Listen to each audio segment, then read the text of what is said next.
What if the key to conquering the impossible isn't found in the latest self-help trends or hustle culture, but in a 2,000-year-old philosophy? Imagine standing at the edge of your greatest ambition, staring down the challenges that have stopped others cold, armed not with blind optimism, but with unshakable resilience, razor-sharp focus, and the emotional mastery of history's most legendary achievers. This isn't just theory, it's the core of Stoicism, the ancient wisdom that fueled emperors, inventors, and modern-day game-changers who refused to accept limits. Marcus Aurelius, the philosopher king who ruled Rome at its peak, put it simply, you have power over your mind, not outside events. Realize this, and you will find strength. That strength isn't reserved for history books. It's the same force that's propelled entrepreneurs, athletes, and visionaries to break barriers and redefine what's possible. Think about the last time you faced a challenge so daunting it made you question whether you had what it takes. Maybe it was a career setback, a personal goal that felt out of reach, or a moment when the world seemed stacked against you. Now imagine facing that challenge with the clarity of someone who knows that obstacles aren't roadblocks, they're the raw material for growth. Stoicism teaches us that the path to greatness isn't about avoiding difficulty. It's about embracing it, refining your mindset, and turning adversity into fuel. This philosophy doesn't promise overnight success. It offers something far more powerful, a framework for enduring progress, the kind that transforms dreams into reality through relentless focus and emotional control. This video isn't just about ancient quotes or abstract ideas. It's about how you can harness Stoic principles to conquer your own impossible. Whether you're building a business, chasing a creative vision, or pushing personal limits, these timeless tools will help you stay grounded when chaos strikes, disciplined when distractions loom, and fearless when others hesitate. We'll explore how resilience isn't just about bouncing back, it's about bending without breaking, how focus isn't about working harder but seeing clearer, and how emotional control isn't about suppressing feelings but channeling them into unstoppable action. By the end, you'll see why Stoicism isn't just philosophy, it's the operating system for those who refuse to settle. So if you're ready to stop wondering what you're capable of and start proving it, let's begin. The Stoic mindset isn't about suppressing emotions or pretending hardship doesn't exist. It's about seeing reality with unflinching clarity and choosing to act with purpose anyway. Picture a sculptor standing before a block of marble. Where others might see only a heavy, unwieldy mass, the sculptor sees potential, the raw material for something extraordinary. That's how Stoics approach obstacles. Every setback, every moment of friction, becomes the chisel that shapes resilience and reveals hidden strength. Epictetus, the former slave-turned-philosopher, put it bluntly, it's not what happens to you, but how you react to it that matters. His words cut to the core of Stoic philosophy. While we can't control external events, we always control our interpretation and response. Look at the world's most relentless innovators, athletes like Kobe Bryant, who treated every missed shot as data to improve, or entrepreneurs like Sarah Blakely, who turned rejection into fuel for building a billion-dollar brand. Their secret wasn't avoiding failure, it was redefining it. Just as Marcus Aurelius wrote in his private journals while leading wars and managing a crumbling empire, the impediment to action advances action. What stands in the way becomes the way. That shift in perspective transforms fear into focus and frustration into forward motion. Here's the challenge. Take one obstacle you're facing right now, a project that feels overwhelming, a goal that seems just out of reach, and reframe it. Ask yourself, what if this isn't a barrier but a necessary step in your growth? What if the frustration you feel is proof you're stretching beyond old limits? The Stoics didn't just endure hardship, they leveraged it. When a storm hit, they didn't pray for calm seas, they became better sailors. That's the mindset shift that turns ordinary effort into extraordinary results. Because the question isn't whether you'll face challenges, it's whether you'll let them define you or refine you. Amor Fati, the Latin phrase meaning love of fate, isn't about passive resignation. It's about embracing every twist, every challenge, every so-called setback as if you'd chosen it yourself. Seneca, the Stoic philosopher who faced exile, financial ruin, and political betrayal, wrote, "A gem cannot be polished without friction, nor a man perfected without trials." His life was a testament to this idea. Instead of fighting misfortune, he learned to see it as the very thing that sharpened his wisdom and resolve. Imagine a business owner whose startup collapses. One person might spiral into self-doubt, while another armed with Amor Fati sees the failure as a masterclass in resilience. The latter doesn't just recover, they rebuild with clearer vision, stronger systems, and deeper humility. This mindset flips the script on adversity. Resistance drains energy, acceptance channels it. Think of a river hitting a boulder. It doesn't stop or rage against the obstacle. It flows around it, carves through it, or rises over it, transforming the barrier into part of its path. That's the power of loving your fate. When you stop asking, "Why is this happening to me?" and start asking, "What is this teaching me?" you unlock a rare kind of momentum. The setbacks don't disappear, but their weight shifts from anchor to engine. Take a moment to reflect on a recent setback in your own life. Maybe it was a missed opportunity, a criticism that stung, or a plan that unraveled. How did you react? Did you resent the disruption, or did you mine it for insight? The Stoics would argue that the event itself is neutral. It's your interpretation that gives it meaning.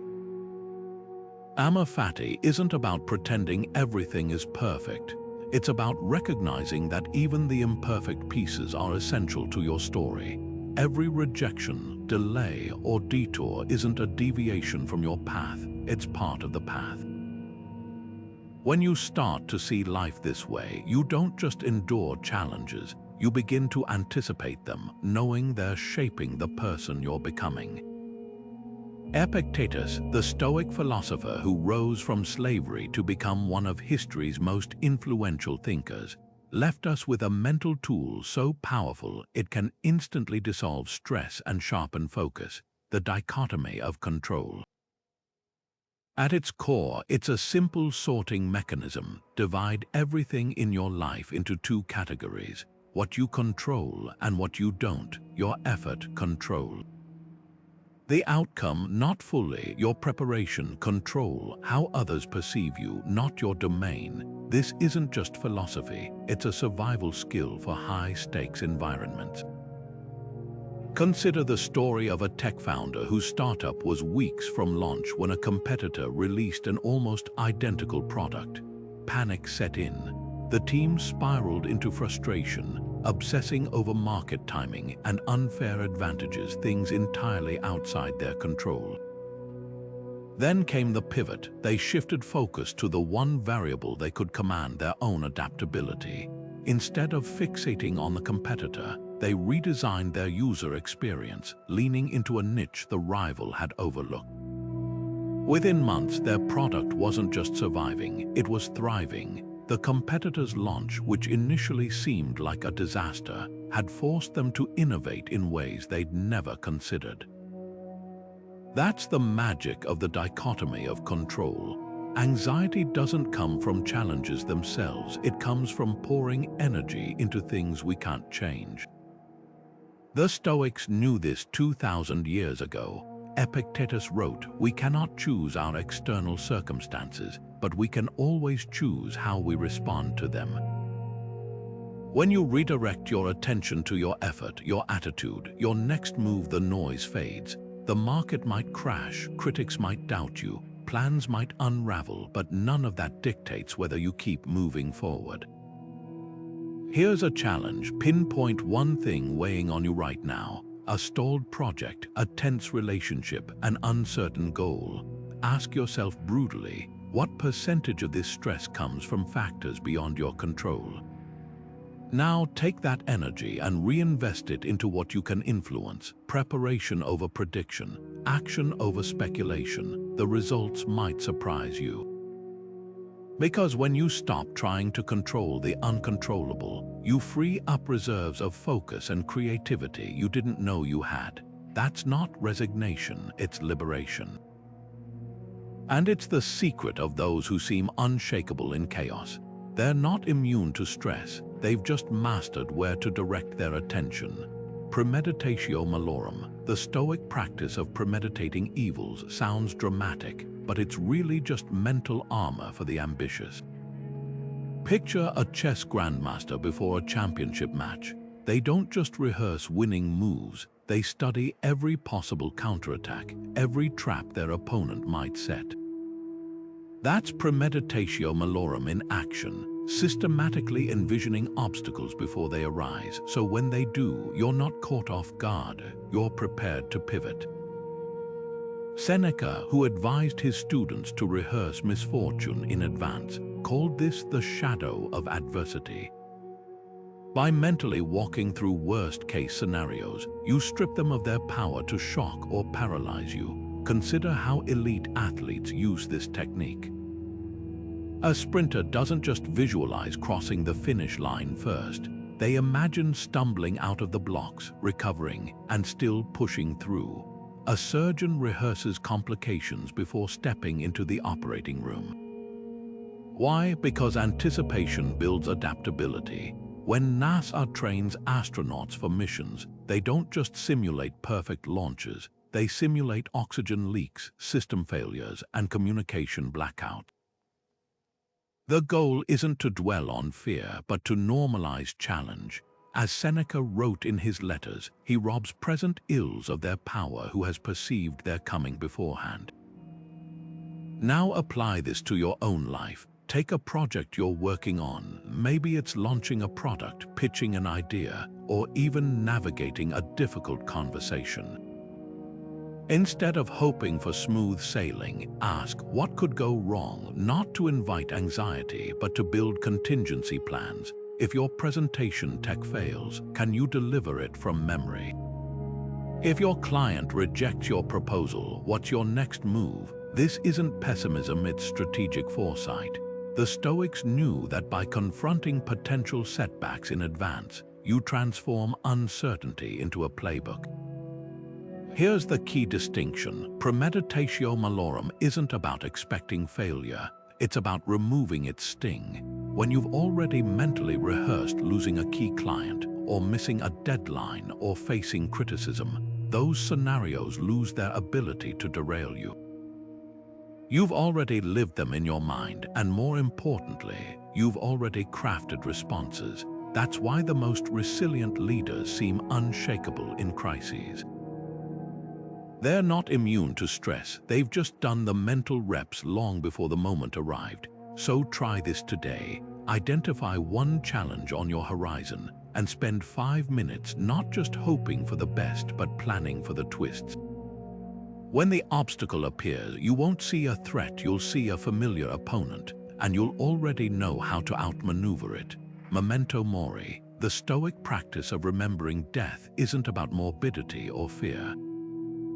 It's about awakening to the urgency of life. Picture an hourglass with grains of sand slipping relentlessly downward. That's the reality Marcus Aurelius confronted daily as he ruled an empire, writing in his private journal, "You could leave life right now." Let that determine what you do and say and think. For the Stoics, mortality wasn't a grim end but a clarifying lens. When you truly grasp that time is the one resource you can't replenish, excuses dissolve. Priorities sharpen, the trivial falls away and what matters rises to the surface. Now contrast that with how most of us operate today. We treat time as infinite, scrolling through distractions, delaying dreams with someday thinking. We'll start that business when the economy improves. We'll mend that relationship when things calm down. We'll pursue our passion after we've saved enough, but the Stoics would call this an illusion. Seneca put it bluntly, you act like mortals in all that you fear, and like immortals in all that you desire. We fear failure as if it's permanent, yet we procrastinate as if we have forever. Here's the pivot. What if you flipped that script? Instead of seeing mortality as a threat, you saw it as the ultimate motivator. The entrepreneur who launches before feeling ready, the artist who shares work before it's perfect, the leader who has the tough conversation today, they're not reckless. They've internalized Memento Mori. They know that later is a gamble, and now is the only guarantee. When Steve Jobs stood before Stanford graduates in 2005, weeks after his cancer diagnosis, he didn't talk about market share or innovation cycles. He said, remembering that I'll be dead soon is the most important tool I've ever encountered to help me make the big choices in life. So here's the challenge. Pull out a piece of paper and write 2 lists. On one side, jot down what you'd do if you had 10 years left. On the other, what you'd start if this were your final year. The gap between those lists, that's where your excuses lie. The Stoics weren't suggesting we live in constant dread, but that we use death as a mirror to reflect our truest priorities. When you stop pretending time is unlimited, you stop wasting it on what doesn't matter. You write the book, you take the leap, you say the words, because the clock isn't just ticking, it's teaching. And every moment you spend waiting for the right time is a moment you could have spent building the life that truly matters to you.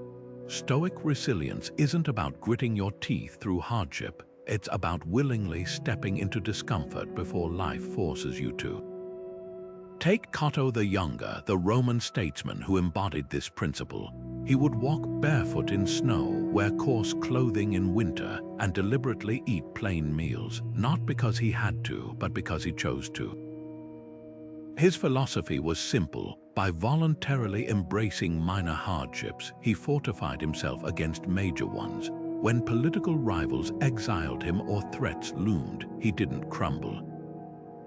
He'd already conditioned his mind and body to thrive in adversity. This same principle fuels the world's most elite performers.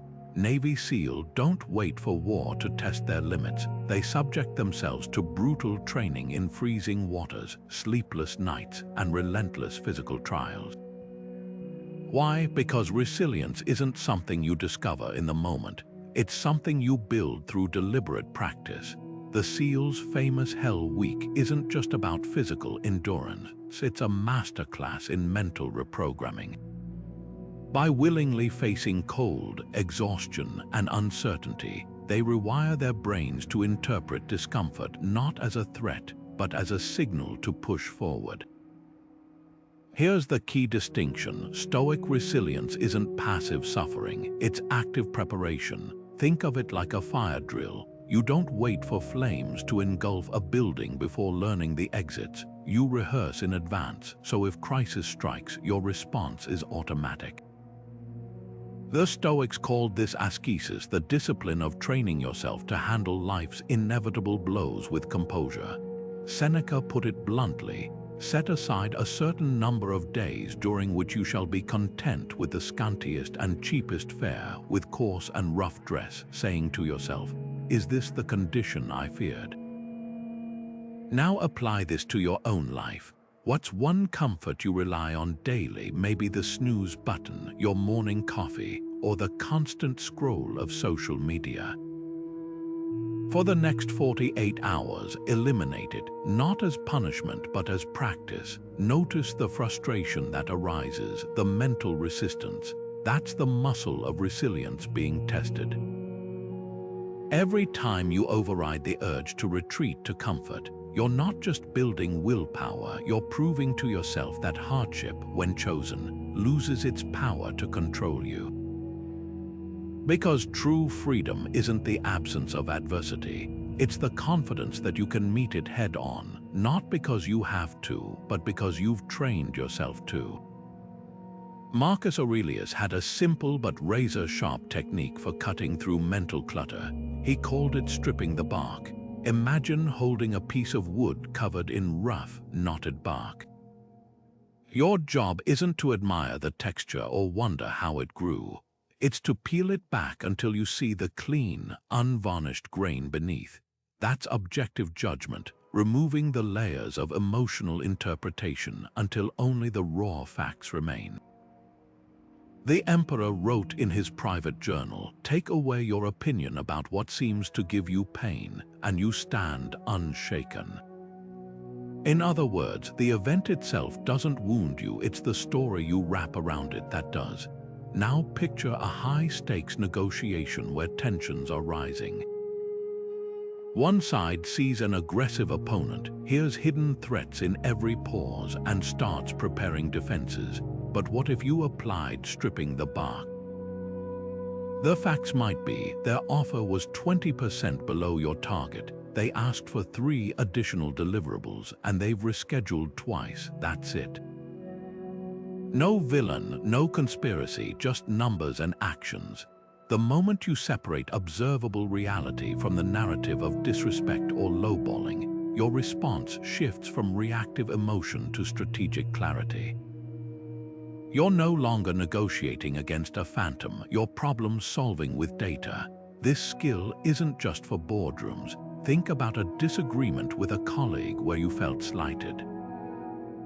How much of that frustration came from what actually happened versus the meaning you assigned to it? Maybe they interrupted you in a meeting. The bark, the emotional overlay, says, "They don't respect my expertise." Strip it back, and the bare fact is, they spoke over me at 11:17 a.m. During the budget discussion, suddenly you're not wrestling with a personal attack, you're addressing a communication pattern. That's the power of objective judgment. It turns wildfires into manageable sparks. Here's your challenge. Identify one situation where emotions are clouding your view.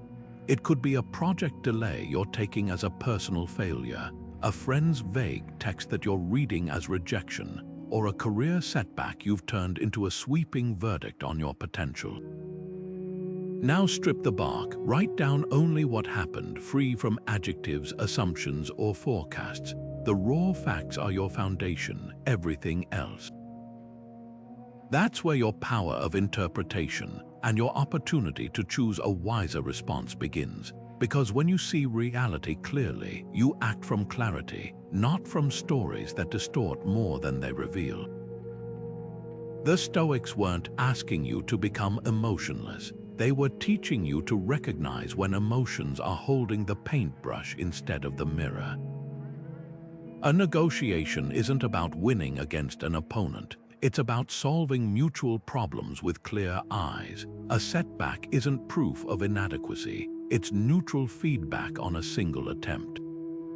That shift doesn't just reduce stress, it reveals pathways you couldn't see while lost in the thicket of your own interpretations. So next time you feel the heat of frustration or doubt, ask yourself, what's the bark I need to strip away here? The answer might just reveal the smooth, solid wood of opportunity beneath. The Stoics didn't just preach resilience, they demanded action, but not the frantic, scattered busyness that fills calendars without moving the needle. Musonius Rufus, the philosopher who taught Epictetus, put it plainly, work that benefits no one is not truly work at all. That's the discipline of action in its purest form, aligning your energy with what serves a purpose beyond yourself. Think of a blacksmith shaping iron.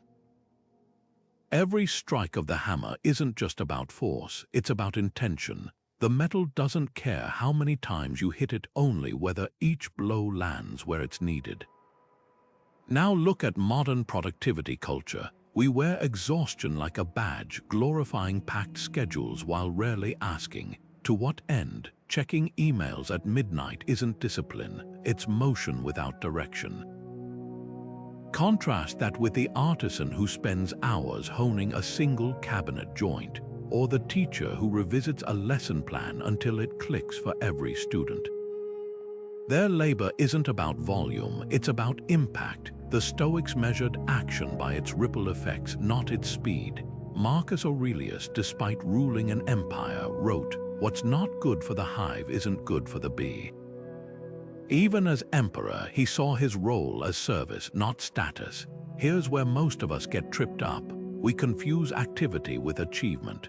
You might spend a week rushing between meetings, replying to messages, and ticking off minor tasks, only to realize you've done nothing that aligns with your deeper goals.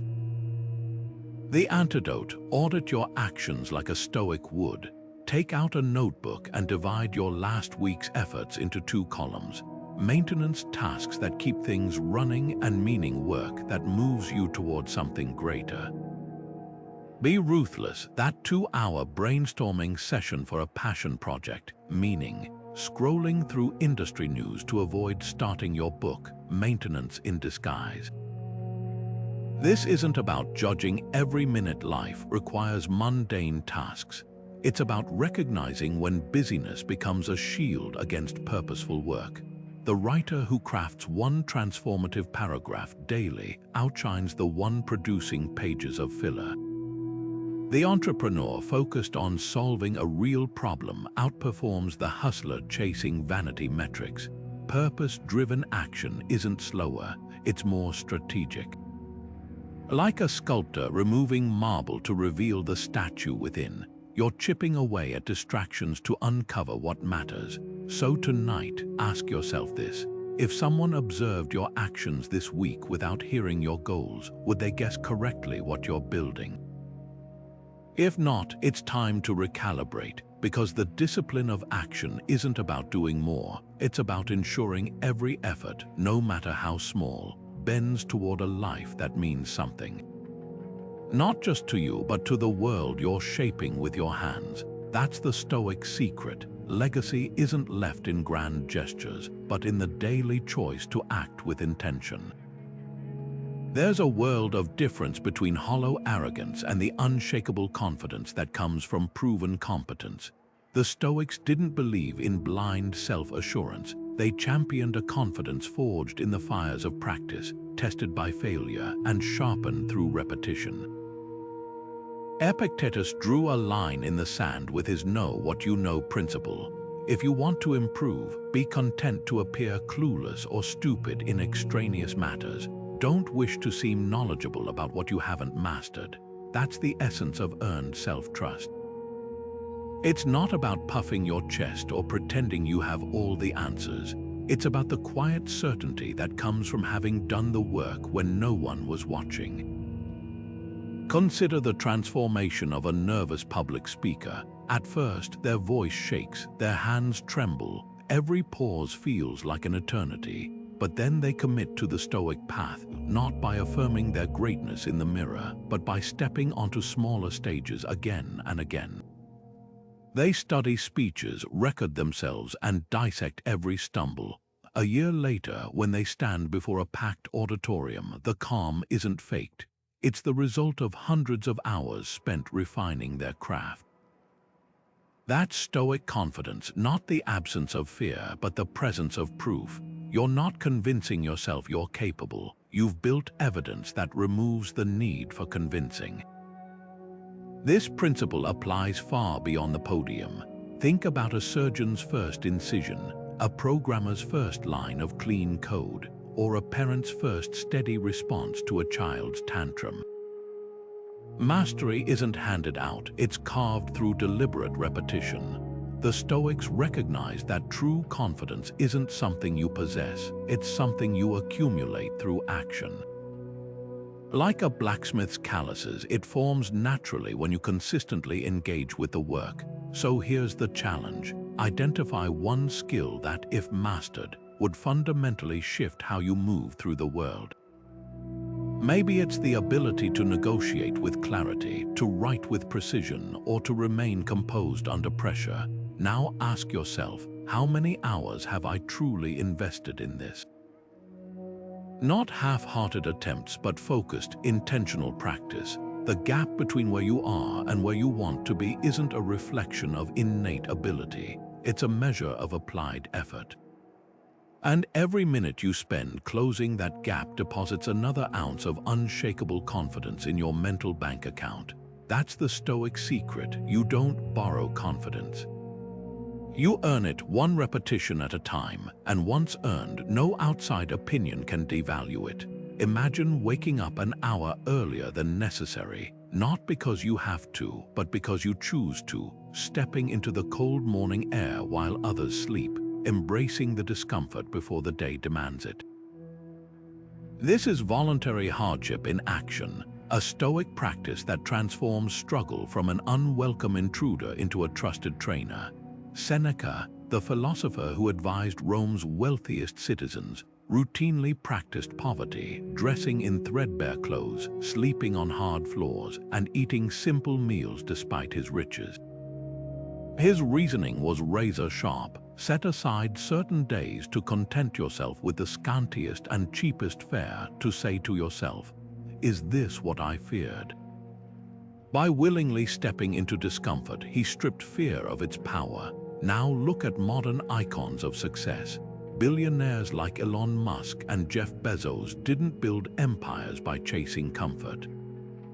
Musk famously survived on $1 a day during his early entrepreneurial grind, while Bezos still starts his mornings not with luxury but with dishwashing, a ritual he credits for grounding his mindset. These aren't masochistic quirks, they're deliberate exercises in resilience. Just as athletes train at high altitudes to dominate at sea level, high achievers condition their minds through voluntary hardship. The goal isn't suffering, it's sovereignty over your own limits. Here's the paradox: by seeking out manageable struggles, you reduce their hold over you. A CEO who's fasted for 48 hours isn't derailed by a missed lunch meeting. A writer who drafts in distraction-free environments isn't thrown by a noisy coffee shop. These aren't superhuman traits, they're trained responses. The Stoics understood that comfort is a silent saboteur. When you eliminate all friction, you atrophy the very muscles needed to overcome real adversity. Your challenge this week: pick one voluntary hardship, something that stretches but doesn't break you. Skip the elevator and take the stairs all day. Replace your morning coffee with water. Leave your phone in another room for 4 hours. Notice the resistance that arises, the itch to retreat to ease. That's the moment of transformation. Because resilience isn't just about surviving life's storms. It's about choosing to stand in the rain before the clouds even gather. When you willingly face small discomforts, the big ones lose their bite. And that's how ordinary people build extraordinary endurance. Marcus Aurelius had a secret weapon against daily frustrations, one he called the view from above. Picture this: you're standing on a cliff at night, staring up at the stars. The problems that felt overwhelming hours ago now seem impossibly small against the vastness of space. That's the Stoic exercise in perspective taking. The emperor wrote in his private journal, "Think of the whole universe and how tiny your share of it is." He wasn't dismissing real challenges, he was recalibrating their weight. When you zoom out far enough, even a raging storm is just a ripple on the ocean's surface. Now apply this to a modern workplace conflict. Imagine two colleagues locked in a heated debate over project ownership, voices raised, emails dripping with passive aggression. It feels urgent, all-consuming, but shift to the cosmic view. In 5 years, will anyone remember who led that meeting? In 10, will it matter which name was on the presentation? Likely not. What will linger are the relationships fractured in the fray. The Stoics weren't suggesting you ignore problems. They were teaching you to solve them without inflating them.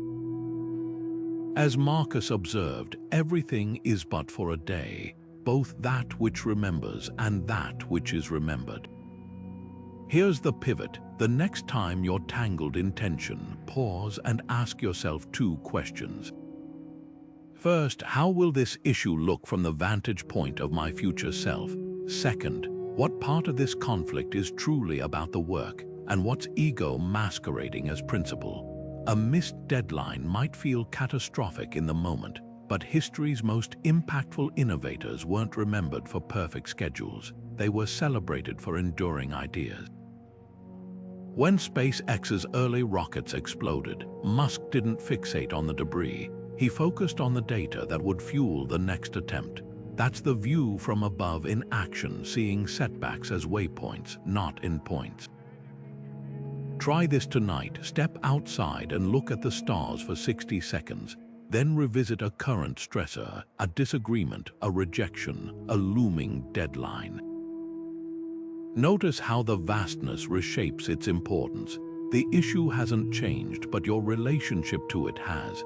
That's the Stoic superpower, not minimizing effort, but maximizing context. Because when you stop treating every skirmish as a war, you conserve energy for the battles that truly define your legacy. The stars have witnessed empires rise and fall. Your challenge to act with equal perspective, passionate in the moment, but never prisoner to it. Seneca once wrote a line that should shake anyone who thinks they're too busy. It's not that we have a short time to live, but that we waste much of it. 2,000 years later, his words cut deeper than ever. We pride ourselves on juggling emails during meetings, scrolling through news while eating, and listening to podcasts at double speed as if density equals depth. But the Stoics would call this frenzy what it really is: distraction dressed as productivity. They measured life not in hours but in attention. A day spent fully present in meaningful work, they argued, outlasts a month of fragmented hustle. Take the modern myth of multitasking. Neuroscience confirms what Marcus Aurelius intuited. The brain doesn't parallel process, it rapidly toggles, eroding focus with each switch.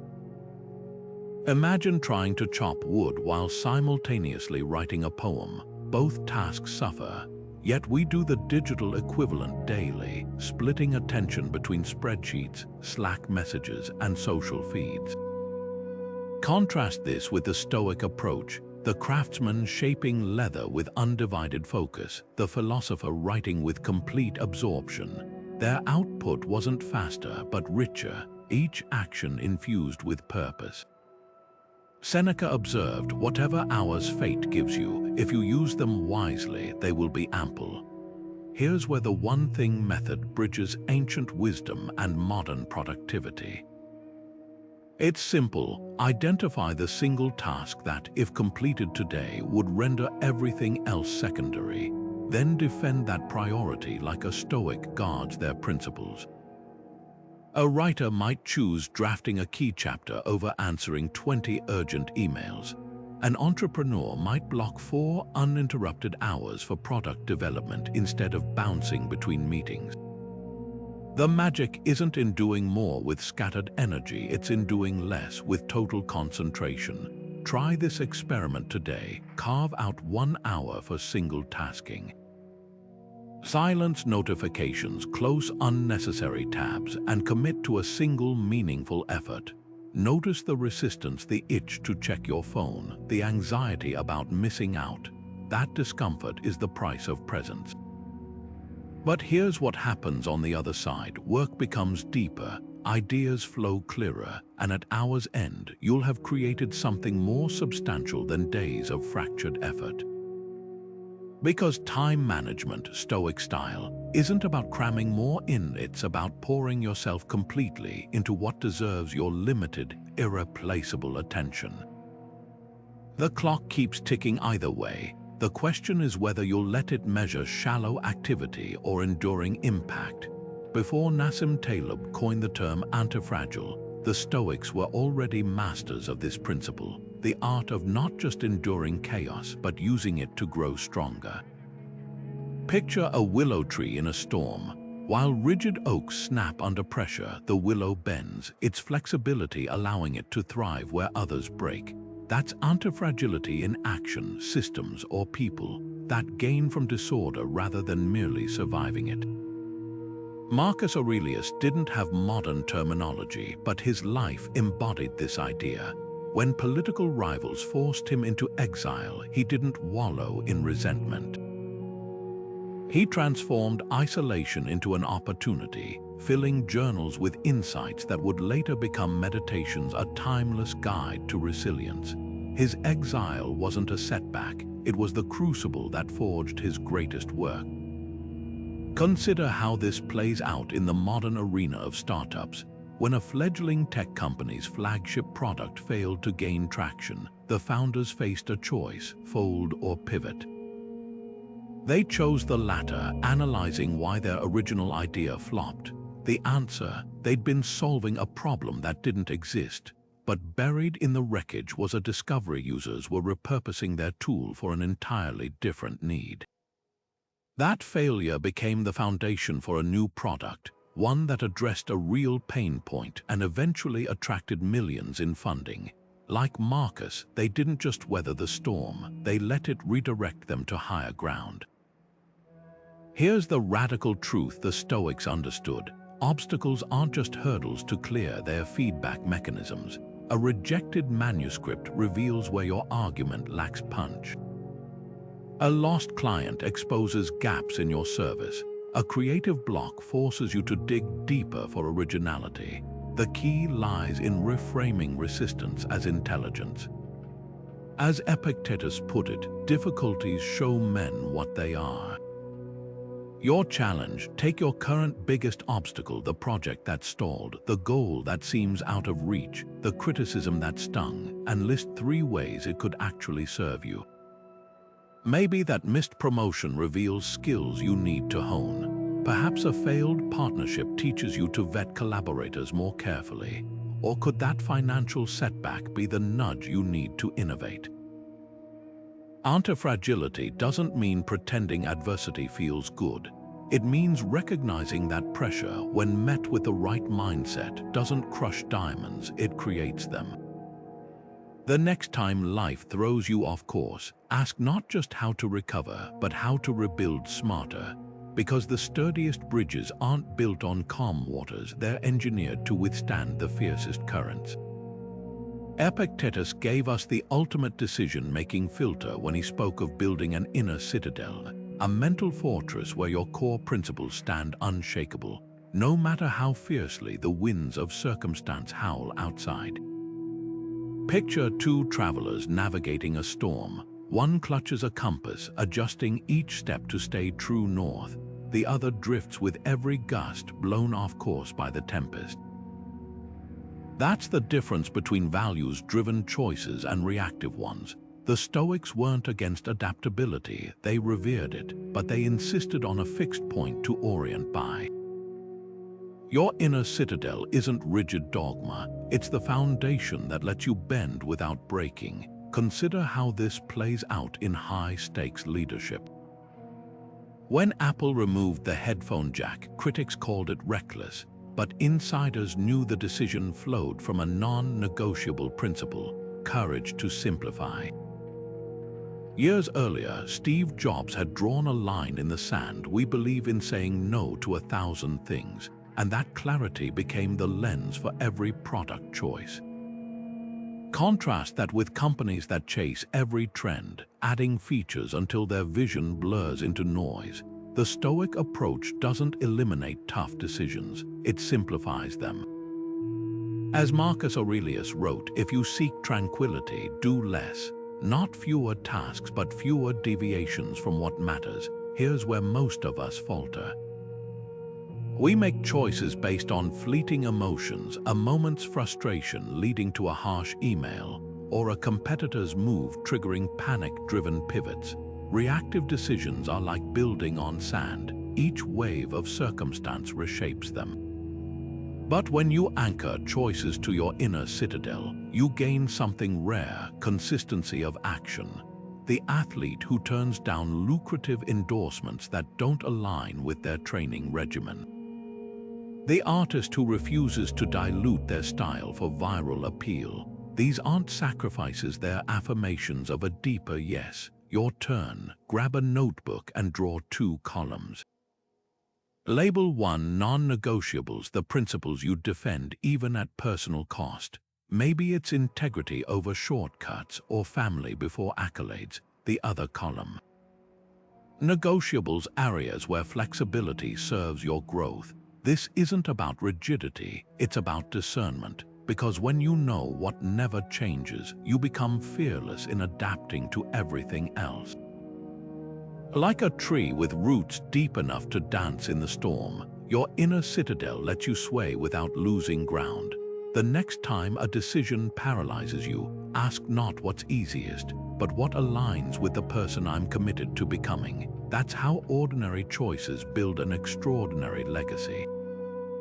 Success at its highest level operates by a strange paradox. The more fiercely you cling to the outcome, the more it slips through your fingers.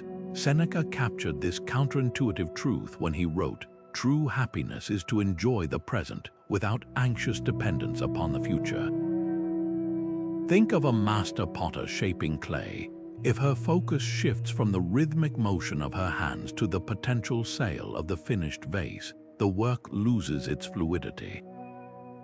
The art suffers not from lack of skill, but from the weight of expectation. The Stoics didn't preach indifference to results. They advocated for something far more powerful: wholehearted engagement in the process, paired with emotional freedom from the verdict of the world. Consider the creative process of a novelist. She could obsess over bestseller lists and advance reviews, letting each chapter draft become a referendum on her worth.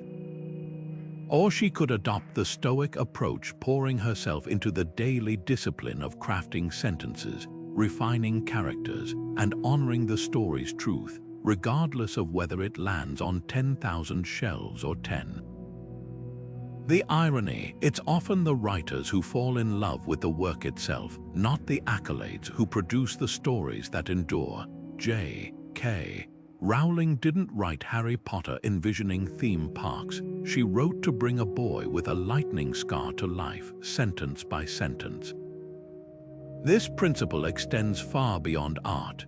An entrepreneur fixated on valuation metrics might cut corners to hit quarterly targets, while another, equally ambitious, focuses doggedly on solving real problems for real people. The first builds a house of cards, the second constructs something that withstands storms. The Stoics called this Amor Fati, applied to effort, loving the labor, not just the laurels.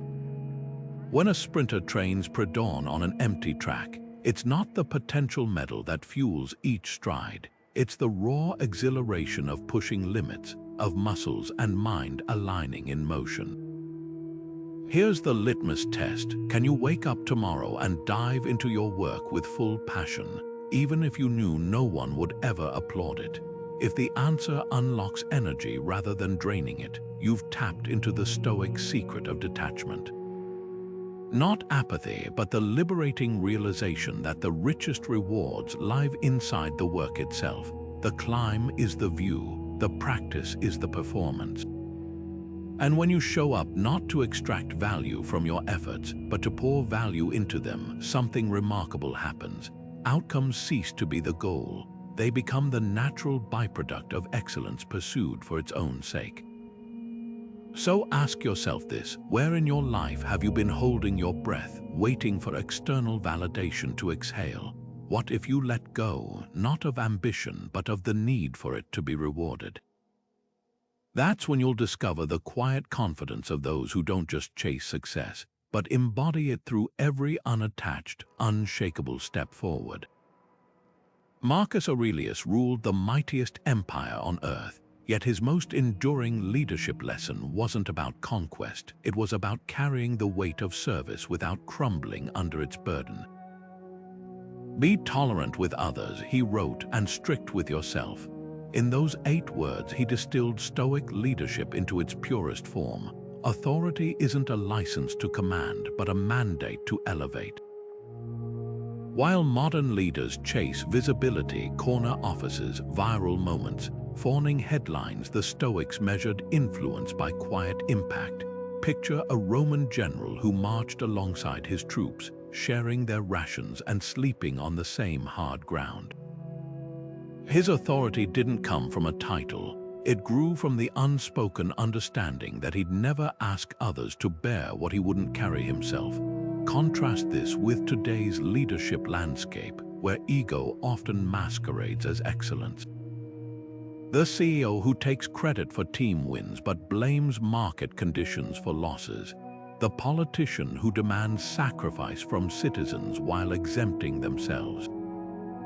These aren't leaders, they're performers, mistaking the spotlight for substance. True leadership in the Stoic tradition is stewardship. It's recognizing that every decision ripples outward, affecting real lives and livelihoods.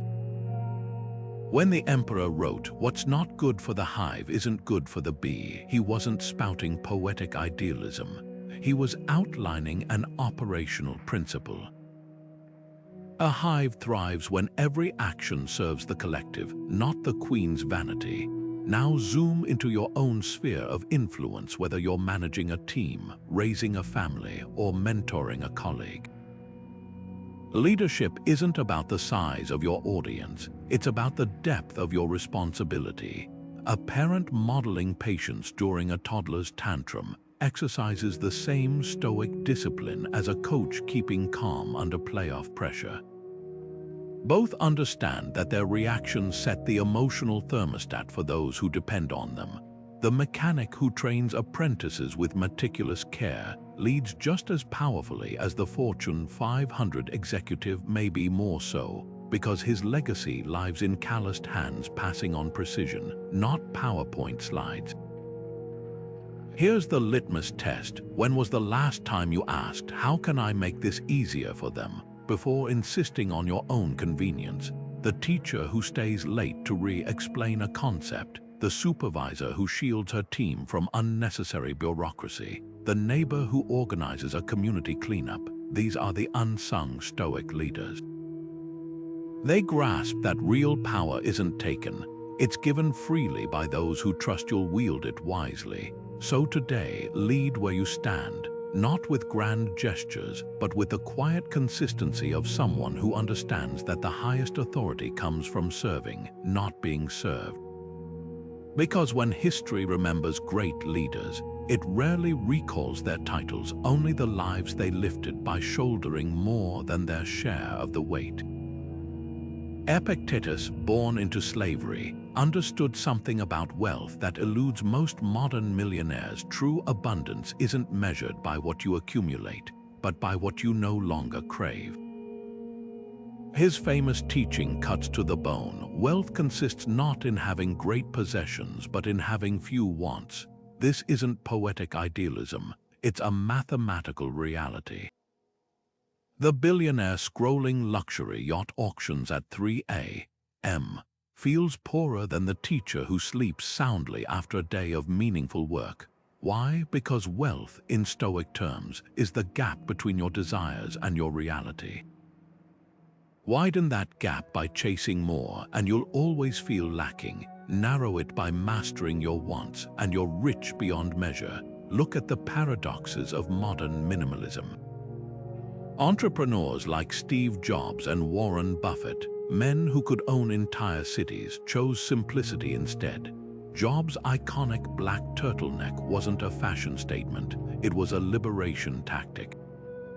By eliminating trivial choices, he conserved mental energy for what truly mattered. Buffett still lives in the same Omaha house he bought in 1958 for $31,000. These aren't eccentricities, they're case studies in Stoic economics. When you stop equating net worth with self-worth, you unlock a different currency, freedom from the endless hunger for more. Now contrast that with the successful executive drowning in debt to maintain a lifestyle that impresses strangers. His luxury car lease, McMansion mortgage, and designer wardrobe aren't assets, they're liabilities of the soul. Every dollar spent to signal status is a dollar stolen from peace of mind. The Stoics didn't preach poverty, they exposed the poverty of chasing hollow symbols.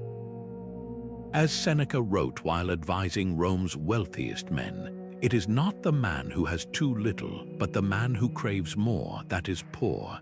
Here's your challenge. Grab a notebook and list 3 forms of wealth no one can repossess. Maybe it's the ability to find joy in a morning walk, the skill to solve problems under pressure, or the relationships that outlast market crashes. These are your true assets, the dividends they pay compound daily. Because the ultimate luxury isn't a private jet, it's a mind unshackled from the need for one. When you redefine riches this way, you don't just balance your books, you reclaim your life from the tyranny of more. The billionaire and the monk might sleep on different mattresses, but the one who rests content is richer by every measure that matters. Zeno, the founder of Stoicism, left us a simple but radical communication principle. We have 2 ears and 1 mouth, so we can listen twice as much as we speak.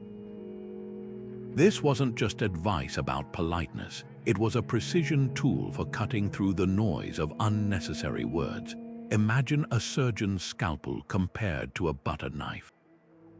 Both can cut, but one does so with intentionality, minimizing damage while maximizing impact. That's Stoic communication, surgical in its truthfulness, economical in its delivery. The ancient Stoics would have shuddered at our modern torrent of hot takes, clickbait, and performative outrage. For them, every word carried weight because every word either revealed truth or obscured it. Consider how this applies to social media today. The average person scrolls through nearly 300 feet of content daily, equivalent to the height of the Statue of Liberty. Yet how much of that adds real value? How many posts are reactive rather than reflective? The Stoic approach flips the script. Before speaking or tweeting, ask 3 questions. Is this true? Is this necessary? Is this kind? If any answer is no, silence becomes the wiser choice. Marcus Aurelius modeled this in his rule of never complaining about small inconveniences. He knew that verbalizing trivial frustrations didn't solve them, it just amplified their power over his peace. Now think about the last meeting you attended. How much time was spent rehashing known information versus advancing new insights? A Stoic communicator distinguishes between filling airtime and creating forward motion. Like a master chess player, they think several moves ahead before speaking, ensuring each word serves strategy rather than impulse. The tech executive who listens intently during product debates, then delivers one sentence that crystallizes the team's direction, embodies this principle. Their power lies not in dominating conversations, but in elevating them. Here's your challenge in your next conversation. Whether with a colleague, friend, or stranger, practice the 2-to-1 ratio. Listen twice as much as you speak. Notice what changes. You might discover unspoken concerns behind a client's objections, or hidden wisdom in a quiet team member's rare contribution. As Epictetus observed, nature gave us 1 tongue but 2 ears, so we might hear more and speak less. When you shift from broadcasting to receiving, you don't just communicate better, you perceive more deeply. And in that space between words, you'll often find the truth that everyone else is too busy talking to hear. The day's final moments hold a hidden power, not for planning tomorrow, but for extracting wisdom from today. Seneca, the Stoic philosopher who advised emperors, ended each evening with a ritual so simple yet profound that modern leaders still replicate it, a ruthless, loving audit of his own actions.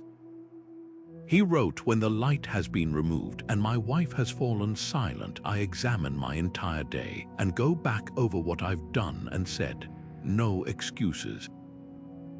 No self-deception, just raw clarity under candlelight." This wasn't self-punishment, it was the ultimate act of self-respect. Like a blacksmith inspecting his tools after forging a blade, Seneca knew that growth happens not in the heat of action, but in the quiet examination of its results. Your nightly review doesn't require eloquence, just honesty. Grab any notebook and answer 3 questions. First, where did my actions align with my values today? Not what went well, but where you walked your talk. Maybe you listened patiently when a colleague vented, embodying Stoic compassion. Or perhaps you declined a petty argument, choosing peace over ego. Second, where did I fall short? Be specific but kind, this isn't a courtroom. Did you snap at a loved one, procrastinate on a meaningful project? The goal isn't guilt, it's pattern recognition. Third, and most transformative, what will I do differently tomorrow? Not vague resolutions, but tactical adjustments. If distraction hijacked your morning, maybe your phone stays in another room until noon. If irritation flared, perhaps a 5-minute breathing exercise before breakfast becomes non-negotiable. History's most effective leaders used versions of this practice. Benjamin Franklin tracked 13 virtues daily, marking slips in a ledger. Queen Elizabeth I reportedly reviewed decisions with her advisors each night. The common thread, proactive refinement. They didn't wait for annual reviews or crises to course correct. They turned every sunset into a gentle reckoning. Here's your challenge. Try this for 3 nights. No perfect formatting, no fancy journals, just you and 3 questions in any quiet corner. Notice what happens when you stop letting days blur together and start mining them for gold. The first night might feel mechanical. By the third, you'll catch yourself pausing midday, thinking, how will I account for this later? That's the magic. The daily review doesn't just measure progress, it silently shapes it. Like a sculptor stepping back to study their work from all angles, you'll begin spotting rough edges before they harden into habits. And over time, those nightly minutes become the quiet architect of the person you're becoming, one examined day at a time. Musonius Rufus, the Stoic teacher who shaped Epictetus' thinking, held a radical standard for relationships. We should evaluate friends not by their usefulness, but by their character. In a world obsessed with networking, collecting contacts like trading cards, this Stoic principle cuts deeper. Picture 2 gardens. One is filled with flowers chosen solely for their bright colors, plucked when they fade. The other cultivates deep-rooted plants that enrich the soil around them, growing stronger with time. That's the difference between transactional connections and Stoic partnerships. The former asks, what can you do for me? The latter wonders, who do we become together? History's most resilient figures didn't succeed alone. They surrounded themselves with truth-tellers, not yes-men. When Marcus Aurelius faced impossible decisions as emperor, he didn't convene sycophants, he sought out Junius Rusticus, the Stoic mentor who once handed him a tattered copy of Epictetus' teachings. Their discussions weren't about flattery or strategy, but moral clarity. Contrast that with modern LinkedIn culture, where connection counts often outweigh connection quality. The Stoics measured relationships by a different metric. Does this person reflect virtues I aspire to? Do our interactions leave us both sharper than before? Consider the friendship between Thomas Jefferson and James Madison. Their letters reveal less about politics than about mutual growth, exchanging books, challenging assumptions, refining ideas through debate. Jefferson once wrote, "He is the greatest man in the world, not for his office, but for his mind." That's Stoic partnership in action. Alliances forged not for advantage, but for alignment of principle. When Madison fell ill, Jefferson didn't calculate political fallout. He sent medical texts and heartfelt advice. Their bond outlasted presidencies because it was rooted in something more enduring than convenience. Now examine your own circle. Who are the people that demand your best self simply by their presence? The colleague who questions your assumptions with respect. The friend who celebrates your growth rather than your status. These are modern-day rusticus's mirrors reflecting not what you are, but what you could be. As Seneca advised Lucilius, associate with those who will make a better man of you. Welcome those whom you yourself can improve. Here's the litmus test. After spending time with someone, do you feel drained by gossip and complaints, or energized by purpose and possibility? The Stoics weren't against casual friendships, but they reserved their deepest bonds for those who shared their commitment to growth. Like a blacksmith's forge, these relationships temper rather than comfort. They don't just accept your weaknesses, they help you hammer them into strengths. So tonight, try this. List 3 people who consistently elevate your thinking or conduct. Not those with the most impressive titles, but those whose presence alone makes you sit straighter, think deeper, act kinder. Then ask yourself, how can I nurture these connections with the same intention the Stoics brought to theirs? Because in the end, your network isn't measured by its size, but by its ability to turn your potential into practice, one virtuous challenge at a time. Every life is a story in progress, but here's the radical truth Epictetus uncovered 2,000 years ago. You're not just the main character, you're the editor. Picture holding a manuscript where every setback, every triumph, every mundane moment waits for your red pen. The Stoic philosopher didn't say we control events. He said we control how we inscribe them. It's not what happens to you, but how you take it, he taught. That blank page between stimulus and response, that's where your power lies. Consider how this reshapes career transitions. One person hits professional resistance and pens a tragedy. I'm too old to pivot. The industry won't accept me. Another, facing identical facts, drafts an adventure. This resistance is the friction before breakthrough. My unconventional background is my edge.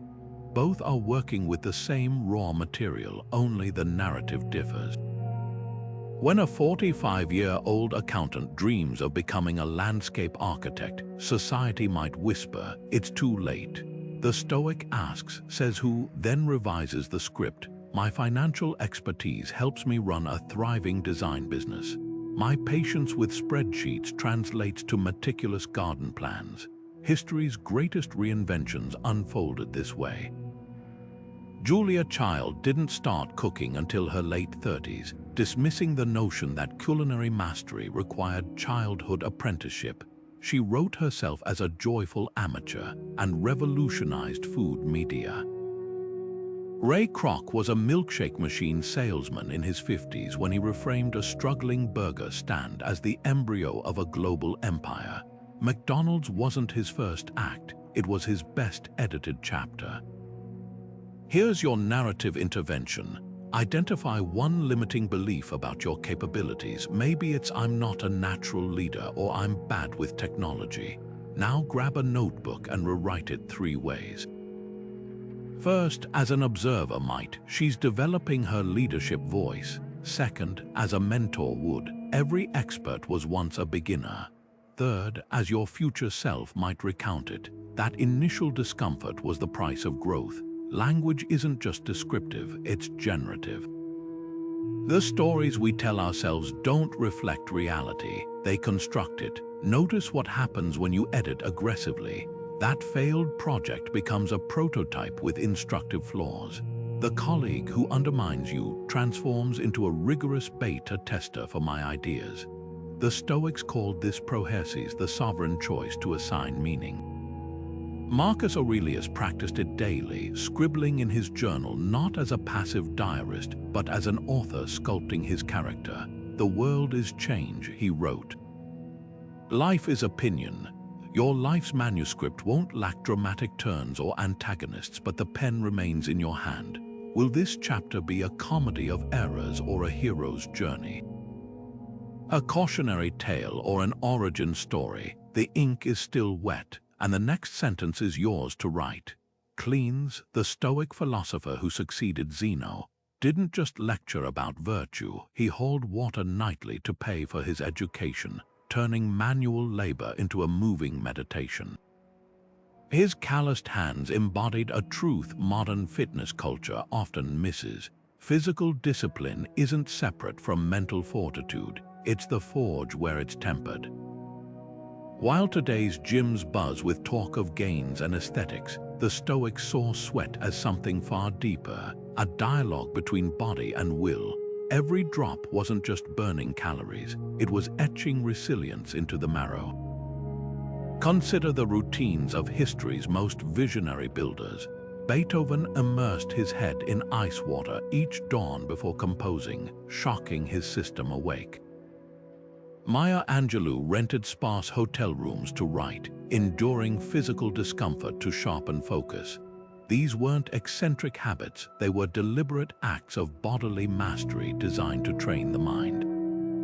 Like a blacksmith strengthening both hammer and arm with each strike, they understood what cleans practiced. Physical strain is the whetstone for mental edge. When you push through the final set of squats despite trembling legs, you're not just building muscle, you're rehearsing for life's fourth quarter moments when grit outweighs talent. Modern science now confirms what the Stoics intuited. Neurological studies show that voluntary physical hardship, like cold exposure or endurance training, thickens the prefrontal cortex, the brain's command center for decision-making and emotional control. It's no coincidence that founders from Twitter's Jack Dorsey to Bridgewater's Ray Dalio incorporate Stoic-inspired rituals like morning ice baths or marathon training. They're not chasing fitness trends, they're engineering antifragility. As Marcus Aurelius scribbled amid military campaigns, what stands in the way becomes the way. The morning run you dread. That's not an obstacle to your day, it's the first victory that primes every subsequent choice. Here's your challenge. For the next 7 days, add one mindful movement to your routine, not as exercise, but as embodied philosophy. Carry groceries without grumbling, savoring the burn as Cleans did his water jars.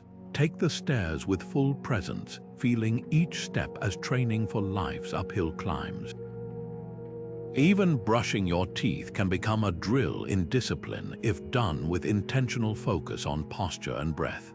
The goal isn't to transform into an athlete overnight, but to reconnect with the Stoic truth that every physical act is mental training in disguise.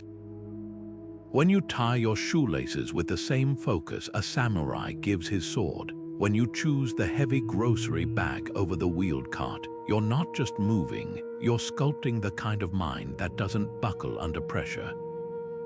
Because the body isn't just a vessel for the mind, it's the gym where your willpower gets its reps in. And unlike the marble statues of ancient Greece, your resilience isn't carved from stone, it's forged in the daily fire of small, sweat-stained choices. In a world that glorifies speed, where hustle culture screams move fast and break things, the Stoics whisper a radical counterpoint: stillness is your secret weapon. Marcus Aurelius painted the perfect metaphor in his Meditations. The rushing wind cannot carry you forward if you don't stand firm where you are. Picture a chess grandmaster in a high-stakes tournament.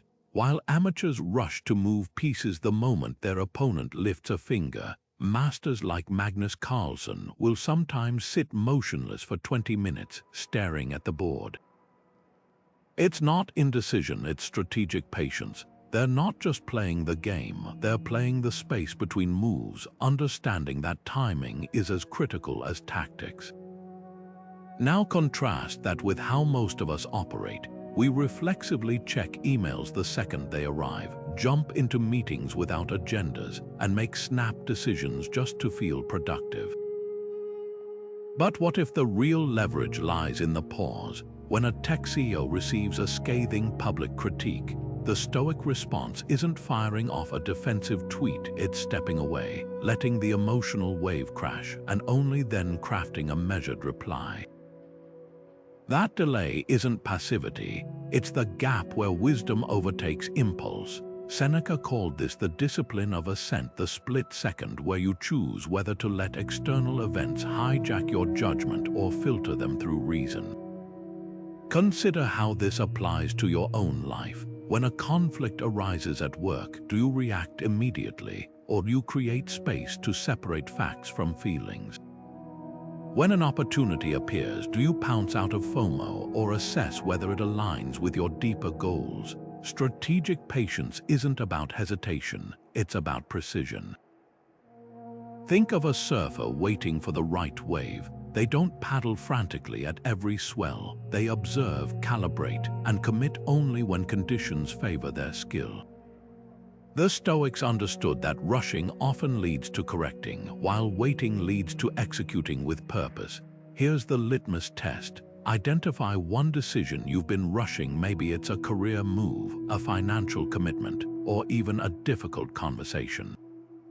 Now ask, what would change if you imposed a 24-hour rule? No action, just observation. You might notice that urgency was manufactured, not mandatory. Or you might uncover a better path that haste had obscured. Like a photographer adjusting the aperture to let in just the right amount of light, stillness lets you frame your actions with intention rather than reflex. Because sometimes the most powerful move isn't forward, it's staying exactly where you are until the moment demands your advance. Epictetus, the philosopher who transformed his enslavement into a masterclass on freedom, offered a curious challenge: play the given cards well. At first glance, it sounds like resignation: accept your lot and make do. But dig deeper and you uncover one of Stoicism's most radical secrets. Constraints aren't cages, they're creative accelerants. Picture a poet choosing to write within the rigid structure of a sonnet. The 14-line limit doesn't stifle expression, it forces distillation, turning vague musings into razor-sharp verse. That's the paradox of creative constraints. By narrowing options, they amplify ingenuity. Consider how this plays out in the startup world. When Airbnb's founders were bleeding cash in 2008, they didn't have funds for traditional marketing. Their constraint, a saturated conference season where designers needed lodging. Their solution, custom cereal boxes Obama O's and Captain McCain, sold as collectibles to fund their platform. The absurdity worked. That cereal campaign didn't just keep the lights on, it proved their ability to pivot creatively under pressure. Similarly, GitHub launched with a bare-bones interface because its founders coded nights and weekends while holding day jobs. That limitation, no time for bells and whistles, forced them to prioritize developer-friendly simplicity, which became their hallmark. The Stoics weren't Silicon Valley founders, but they'd recognized this alchemy. When Marcus Aurelius wrote, "The impediment to action advances action," he wasn't spinning platitudes, he was mapping the neural pathways of innovation.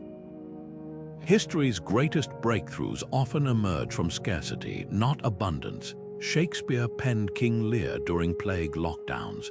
The Apollo 13 crew jury rigged a carbon dioxide filter with duct tape and manual covers when their system failed. Jazz musicians turn wrong notes into new melodies by calling them blue notes.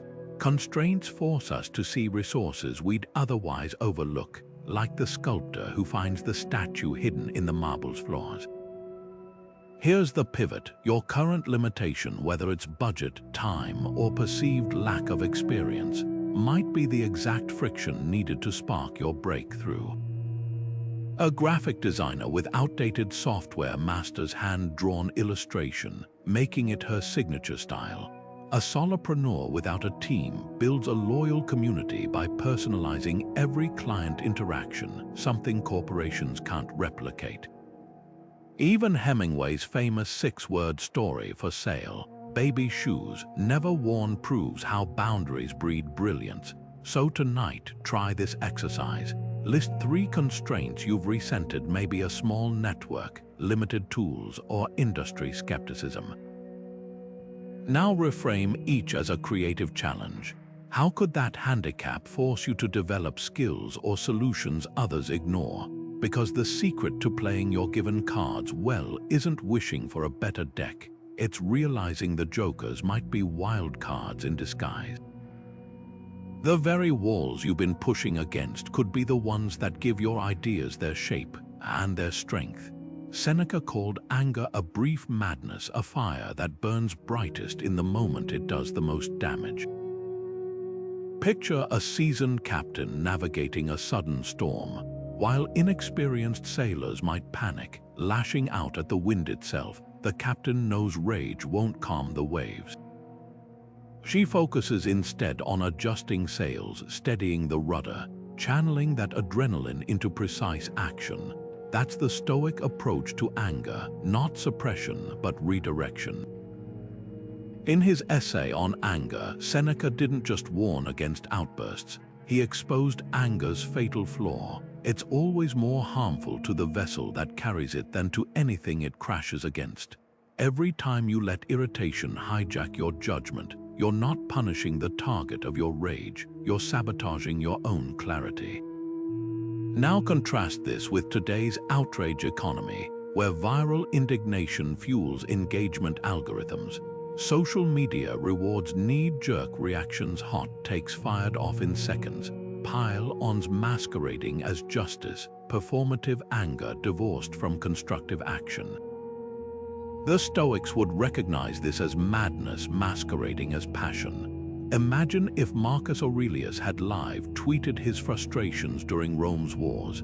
Instead, he penned private meditations on self-mastery, writing, "You have power over your mind, not outside events. Realize this and you will find strength." His restraint wasn't weakness. It was the ultimate flex, proving that real power lies in choosing when and whether to engage. Here's the pivot. Anger isn't inherently evil. The Stoics saw it as misplaced energy, a signal something matters, but one that demands refinement. A parent's fury at their child's recklessness could manifest as screaming or as a calm, life-saving intervention. Both stem from care, but only one channels it effectively. Seneca illustrated this with a masterful analogy. Would you rather be stabbed by a needle or a sword?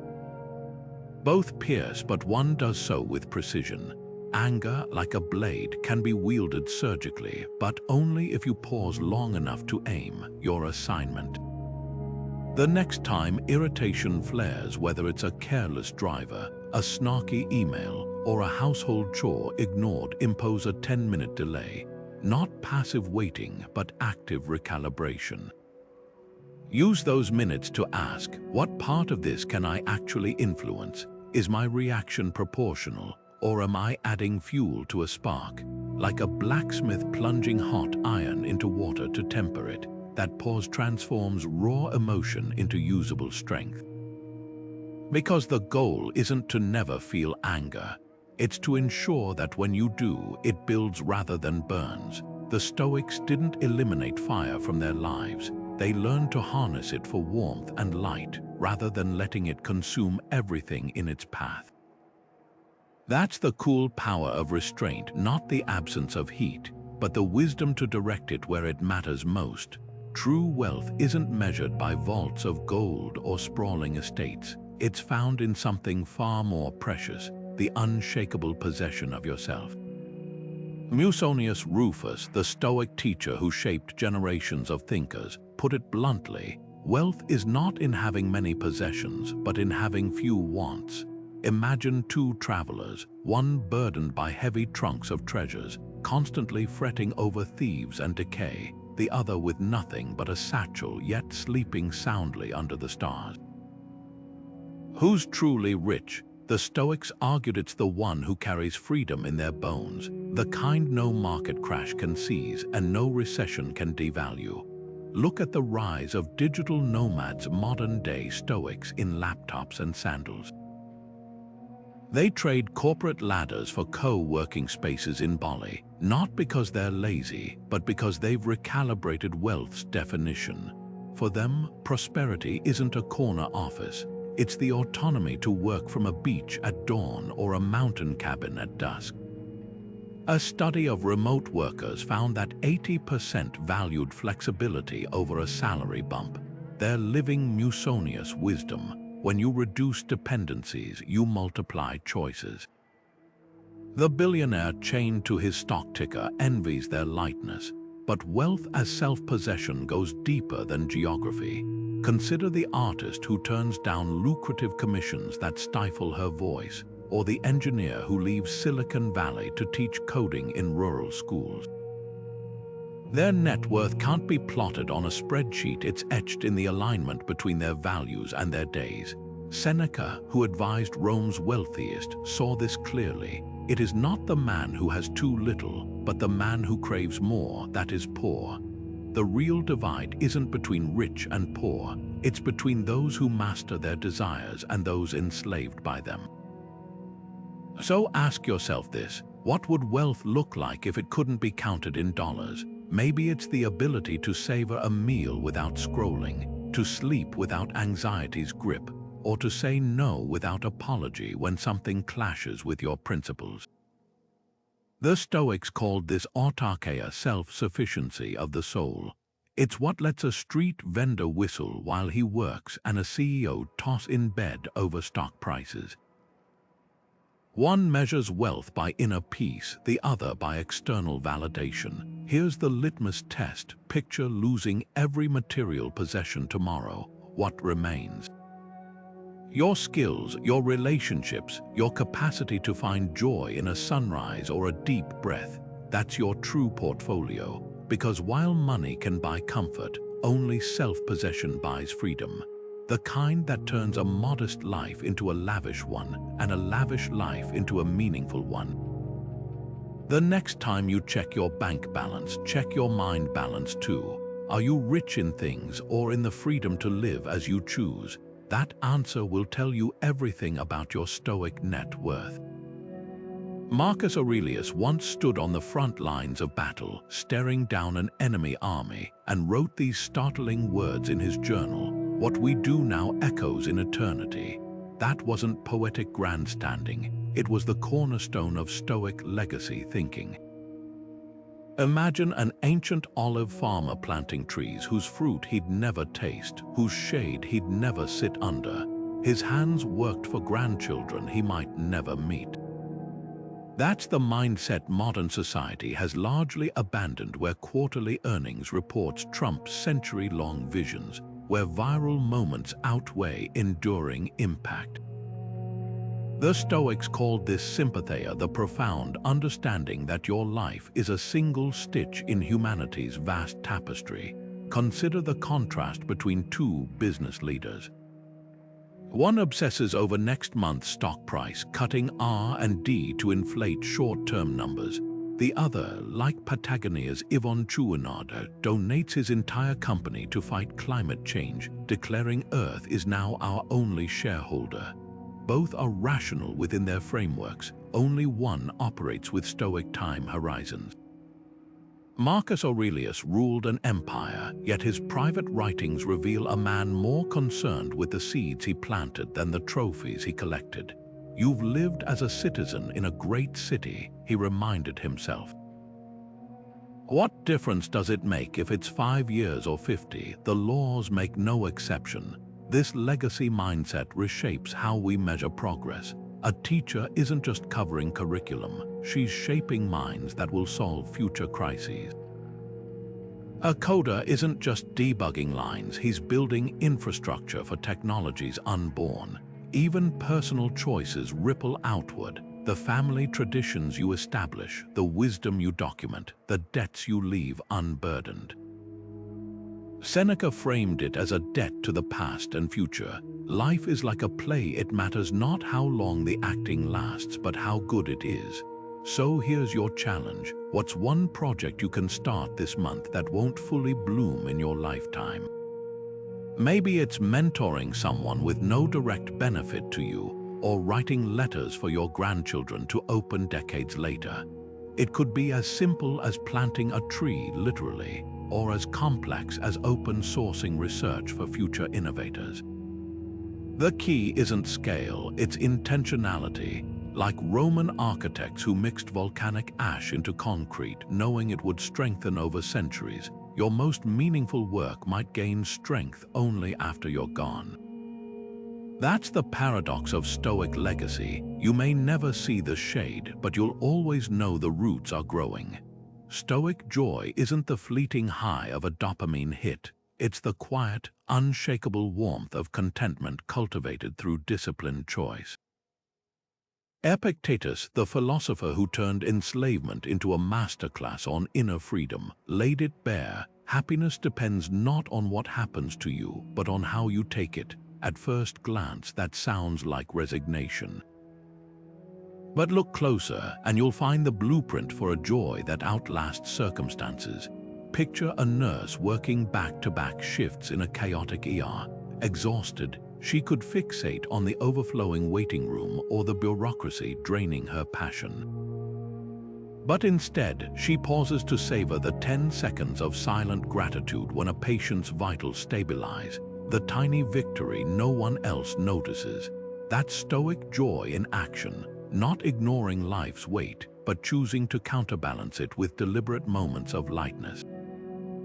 Modern burnout culture misunderstands joy as something that happens to us, a reward for grinding hard enough. We chase it through lavish vacations or retail therapy, only to crash back into emptiness. The Stoics flipped this script. Joy wasn't a finish line, it was the disciplined art of finding wonder in the ordinary. Marcus Aurelius, despite the crushing demands of empire, wrote of finding joy in the stars, the changing seasons, the flight of birds. Not because his life was easy, but because he'd trained himself to spot beauty amidst duty. Consider the entrepreneur recovering from burnout. Her therapist doesn't prescribe a fancy retreat, she assigns a simple ritual. Every morning, before checking emails, the woman spends 5 minutes watching sunlight through her kitchen window while sipping tea. No phone, no agenda. At first, it feels trivial, but over weeks those minutes become sacred. The steam curling from her cup, the way light shifts across the counter. These tiny anchors remind her that joy isn't something to earn, but something to practice. Like a musician scales or an athlete drills, she's conditioning her capacity for delight. Here's your challenge. Tomorrow, schedule one pure joy moment, not as a break from life, but as an essential part of it. Maybe it's lying on the floor to watch ceiling fan patterns like you did as a kid, or savoring a square of dark chocolate without multitasking. The key. No productivity justification. This isn't about recharging for more work. It's about reclaiming your right to unfiltered aliveness. The Stoics knew what modern science confirms. Joy isn't a luxury, it's the oxygen for resilience. When you regularly dip into these wells of simple wonder, you're not just surviving storms, you're remembering why you chose to sail in the first place. Stoicism doesn't just fuel ambition, it transforms it into something far more powerful, sustainable achievement. Think of it as the difference between a wildfire and a forge. One burns bright but consumes everything in its path, the other tempers, strengthens, and refines. History's most enduring triumphs, from Lincoln preserving the Union to Marie Curie's relentless research, weren't powered by fleeting motivation. They were built on the Stoic bedrock of disciplined focus, emotional resilience, and an unshakable commitment to principles over impulses. The impossible isn't conquered by sheer force of will, but by mastering the mind that wields it. Consider the modern entrepreneur scaling a startup. Early excitement fades when investors say no, when product launches flop, when competitors outmaneuver. What separates those who fold from those who thrive? It's not talent or luck. It's the Stoic ability to detach from outcomes while fully engaging in the work. Like a sculptor chiseling marble, they know the masterpiece emerges not in spite of the resistance, but because of it. Marcus Aurelius, facing rebellions and plagues, penned the timeless truth: the impediment to action advances action. What stands in the way becomes the way. That pivot from seeing obstacles as roadblocks to recognizing them as raw materials is where ordinary effort becomes extraordinary achievement. Here's your invitation. Tonight, choose one Stoic principle to put into immediate practice. Maybe it's the dichotomy of control, letting go of frustration over traffic by focusing on the podcast that enriches your mind.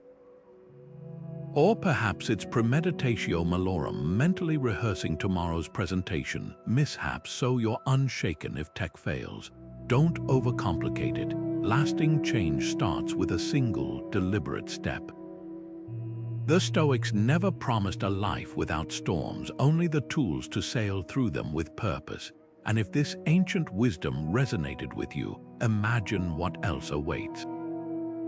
Hit subscribe for more timeless strategies to turn ambition into legacy, because the world doesn't need more dreamers, it needs doers armed with unshakable minds. And that starts with you.